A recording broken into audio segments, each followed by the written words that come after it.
You're listening to Catholic Sprouts, the daily podcast for Catholic kids that strives to plant seeds of faith.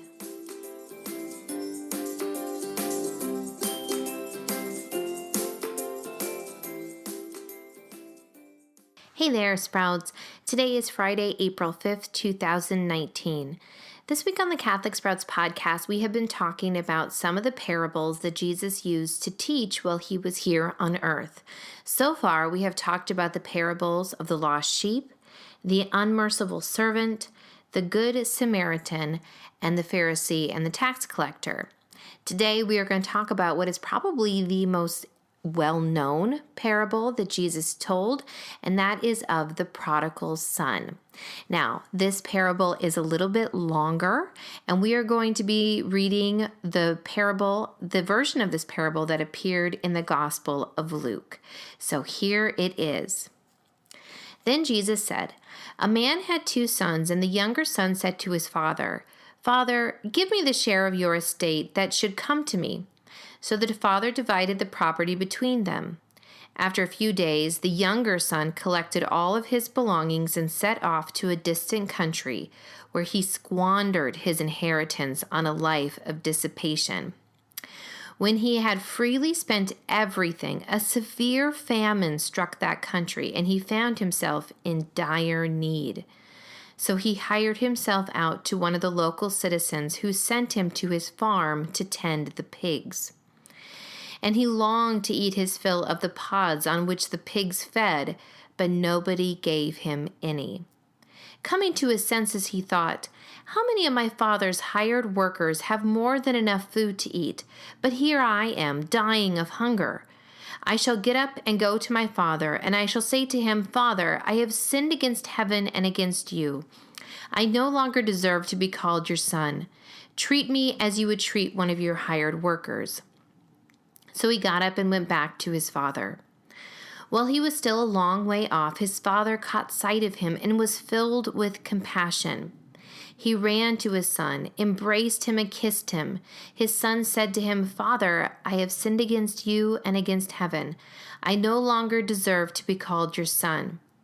But his father ordered his servants, 'Quickly, bring the finest robe and put it on him. Put a ring on his finger and sandals on his feet. Take the fattened calf and slaughter it. Then let us celebrate with a feast, because this son of mine was dead and has come to life again. He was lost and has been found.' Then the celebration began. Now the older son had been out in the field, and on his way back, as he neared the house, he heard the sound of music and dancing. He called one of the servants and asked what this meant. The servant said to him, 'Your brother has returned, and your father has slaughtered the fattened calf, because he has come back safe and sound.' He became angry, and when he refused to enter the house, his father came out and pleaded with him. He said to his father in reply, 'Look, all these years I served you, and not once did I disobey your orders. Yet you never gave me even a young goat to feast on with my friends.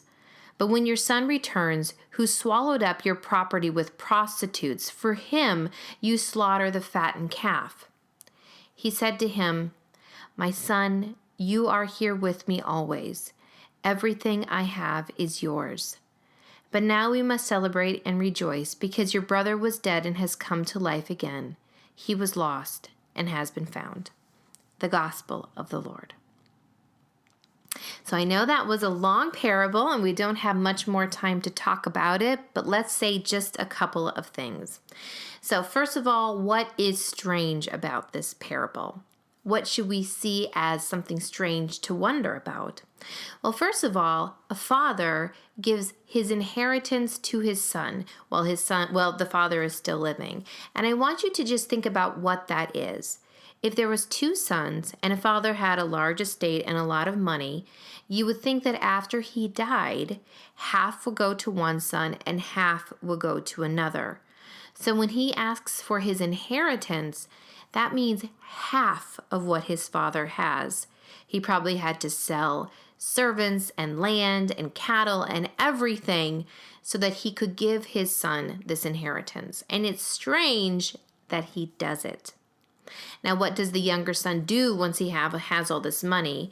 Well, he goes to a distant city and he wastes all of the money. He wastes it on sinful things. He makes friends that aren't really his friends, and his friends abandon him as soon as the money runs out. Then a famine strikes the land, and this son, he doesn't have any of the money left. He is forced to starve. So he hires himself out as a servant. And his job is to go to a farm and take care of the pigs. Now, the fact that he is taking care of the pigs should mean something to us. The Jews saw pigs as unclean. They didn't eat them, but they also didn't have anything to do with them. So the fact that he's on a farm where they raise pigs makes us realize that this is not a Jewish farm and that he is living a very unclean life, especially in the spiritual sense. So, of course, he goes back to his father. He thinks he can go there and be a servant, and yet another strange thing happens. His father welcomes him back with open arms and throws a party to welcome him. This, of course, is a lesson about the nature of God, that God's love is without bonds, without limits, and that nothing we can do, no matter what sin it is or what blessings we might squander, can destroy his love for us. He will always welcome us back.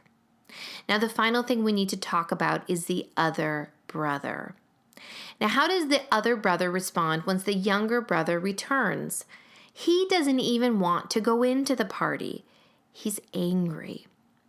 Now, this older son has been faithful his whole life to his father. He never asked for anything. He never committed sins against his father. So why is he so angry? Well, you can probably relate. He's angry because this seems unfair. He has always been faithful. He has always been loving to his father, and he's never gotten anything. Now, we usually probably have felt this way before. You know, why is this so unfair? And the father responds that everything he has already belongs to this older brother, but that we should rejoice when a sinner comes back. And so there's a big lesson for us. If we have a virtuous life, we should still rejoice when a sinner comes back, when a sinner returns to God, as the younger son does. And so I know this has been a little bit longer than usual, but I do have a very simple challenge for you today as we wrap up our discussion of Jesus's parables. It is a simple prayer. Think about this beautiful parable as you say it. Jesus, may I always trust in your love and mercy. That's it for Catholic Sprouts today. We'll be back tomorrow, but until then, continue to grow in your faith and truly sprout into the beautiful creation that God intended you to be.